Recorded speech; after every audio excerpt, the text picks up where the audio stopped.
মনে আছে মা, ছোটবেলা বাবার পকেট থেকে টাকা চুরি করে কত ভিডিও গেম খেলছি আমি। আর কইও না মিষ্টি, ছোটবেলায় একবার তার বাবার পকেট থেকে টাকা চুরি করছিল। ওই দিন থেকে নিয়ে এখন পর্যন্ত রোজ রাত্রে 1টার সময় তার বাবা তার পিটায়। 8টা বাজেই গেছে, তার বাবা আবার সময় হয়ে গেছে।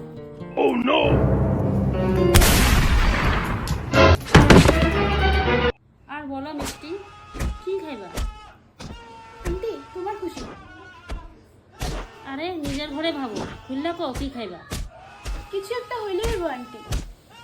আর কইও না মিষ্টি, পায়ের গিরাটা এত ব্যথা সহ্য করতে পারতেছ না। তাহলে ডক্টরকে দেখুন আন্টি। আর কি ডাক্তার দেখাবো, ভাবতেছি এদিক থেকে ঠিক হইবে। তোমরা এখনো চাটা খাওয়া শেষ করো নাই? আমার আর 5-10 মিনিট লাগবে। হ্যাঁ, আমি এখন